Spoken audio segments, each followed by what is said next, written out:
السلام علیکم میرے محترم عزیز دوستو، کیسے ہیں آپ؟ امید ہے خیر خیریت سے ہوں گے۔ آج ہم جانیں گے حضرت علی رضی اللہ تعالیٰ عنہ کی پیدائش کا واقعہ۔ حضرت علی رضی اللہ تعالیٰ عنہ کہاں پیدا ہوئے اور ان کی پیدائش کی تاریخ کیا تھی اور وہ کس دن پیدا ہوئے؟ دوستو، حضرت علی رضی اللہ تعالیٰ عنہ کی پیدائش 13 رجب یعنی 15 ستمبر 601 عیسوی جمعہ کے دن کعبہ شریف کی چاردیواری کے اندر ہوئی تھی۔ آپ کے والد کا نام ابو طالب ہے اور والدہ کا نام فاطمہ بنت اسد ہے۔ حضرت ابو طالب حضرت محمد مصطفیٰ صلی اللہ علیہ وآلہ وسلم کے سگے چاچا تھے، یعنی حضرت علی رضی اللہ تعالیٰ عنہ آپ صلی اللہ علیہ وسلم کے چچیرے بھائی اور داماد بھی ہیں۔ آپ حضرت علی شیر خدا کے نام سے مشہور ہیں اور آپ اسلام کے چوتھے خلیفہ ہوئے۔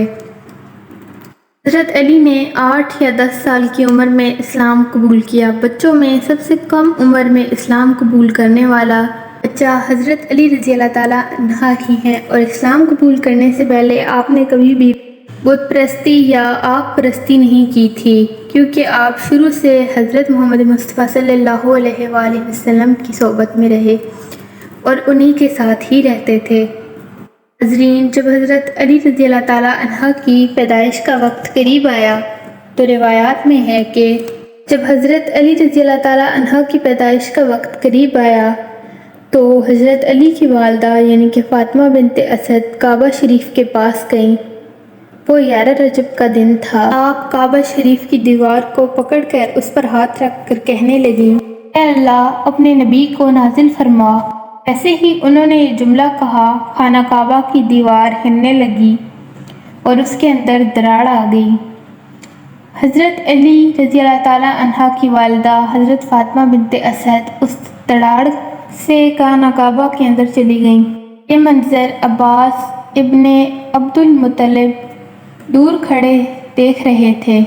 جیسے ہی آپ نے دیکھا کہ کعبہ کی دیوار پھٹ گئی ہے اور بی بی فاطمہ بنت اسد اس کے اندر چلی گئی ہیں، تو انہوں نے آواز لگا کر لوگوں کو کہنا شروع کر دیا کہ ابو طالب کی زوجہ خانہ کعبہ کے اندر چلی گئی ہیں، جن کے پیٹ میں بچہ بھی ہے۔ سب لوگ کہنے لگے کہ آؤ اور دروازہ کھول کر انہیں خانہ کعبہ سے باہر نکالو۔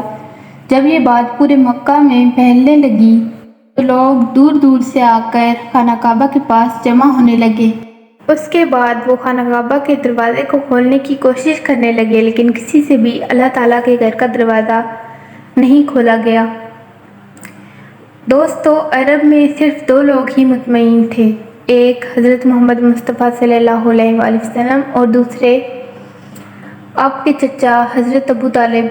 تاریخ نے لکھا ہے کہ عرب کی زمین پر اس سے پہلے کبھی بھی اتنا بڑا مجمع جمع نہیں ہوا جتنا اس وقت ہوا تھا۔ اس وقت جمعے کا دن اور 13 رجب تھا۔ لوگ باہر کھڑے ہو کر خانہ کعبہ کو دیکھ رہے تھے کہ اتنے میں خانہ کعبہ کی دیوار ہلنے لگی۔ لوگ یہ نظارہ دیکھ کر حیران ہو گئے۔ اس کے بعد حضرت ابو طالب نے حضرت محمد مصطفیٰ صلی اللہ علیہ وآلہ وسلم سے کہا کہ اے محمد، آپ اندر جا کے دیکھیے یہ سب کیا ہو رہا ہے۔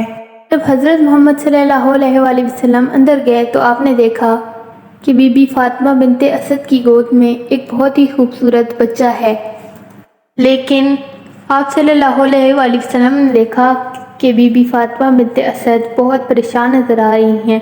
آپ صلی اللہ علیہ وآلہ وسلم نے ان سے پوچھا کہ آپ اتنی پریشان کیوں ہیں؟ تو بی بی فاطمہ بنت اسد فرمانے لگیں کہ اے محمد صلی اللہ علیہ وآلہ وسلم، جب سے یہ بچہ پیدا ہوا ہے اس نے نہ تو آنکھیں کھولی ہیں اور نہ ہی منہ کھولا ہے۔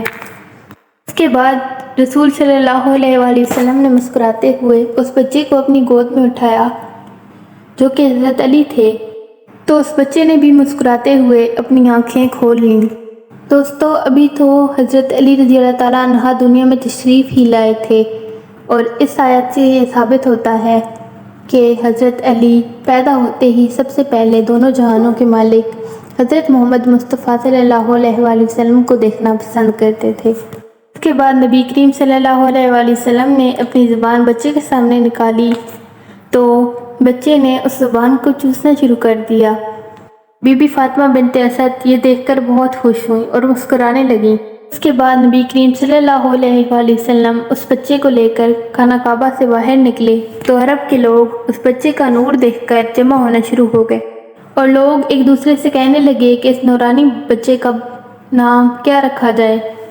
اس کے بعد نبی کریم صلی اللہ علیہ وآلہ وسلم لوگوں سے کہنے لگے کہ اے لوگوں، یہ ایسا بچہ ہے جو بہت افضل ہے، جو پہلے کبھی نہیں پیدا ہوا اور یہ اعلیٰ ہے، تو اللہ کی مرضی یہی ہے کہ اس کا نام علی رکھا جائے، اور اس نام کا مطلب ہے وہ بلندی جس پر آج تک کوئی نہیں پہنچ پایا۔ بس اتنا سننا تھا کہ لوگوں میں یا علی کی صدائیں گونجنے لگیں۔ اس کے بعد حضرت ابو طالب حضرت علی کو گود میں اٹھائے گھر کی جانب جا رہے تھے تو راستے میں انہیں ایک منافق شخص ملا۔ وہ کہنے لگا کہ اے ابو طالب، وہ رسم نہیں کرو گے جو ہر پیدا ہونے والے بچے کے ساتھ کی جاتی ہے؟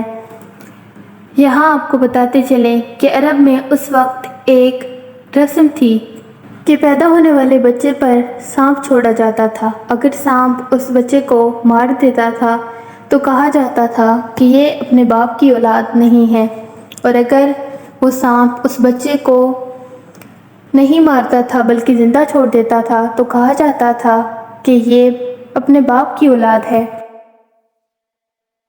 یہ سن کر حضرت ابو طالب نے بچے کو ایک طرف رکھا اور کہا، جاؤ لاؤ اس سانپ کو جس پر تم اعتماد کرتے ہو۔ اس کے بعد اس سانپ کو لایا گیا اور حضرت علی کے پاس چھوڑ دیا گیا۔ حضرت علی نے اپنے ننھے ہاتھوں سے اس سانپ کو پکڑا اور اس کے 2 ٹکڑے کر دیے اور اسے دور پھینک دیا۔ یہ دیکھ کر وہاں پر موجود سب لوگ حیران ہو گئے اور کہنے لگے کہ اس بچے میں ضرور کوئی بات ہے، ورنہ یہ کرنا ناممکن ہے۔ تو لوگوں نے کہا کہ یہ بچہ تو کمال ہے، اس نے تو سانپ کے بھی 2 ٹکڑے کر دیے۔ تو حضرت فاطمہ بنت اسد نے کہا کہ یہ میرا بچہ حیدر ہے جس نے سانپ کے 2 ٹکڑے کر دیے۔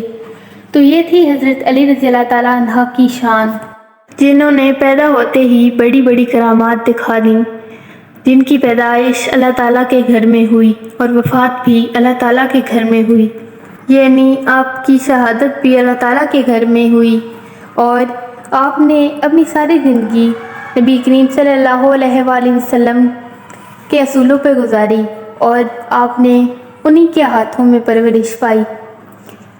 امید ہے آپ کو آج کی ویڈیو پسند آئی ہوگی۔ ملتے ہیں ایک نئی ویڈیو میں، تب تک کے لیے اللہ حافظ۔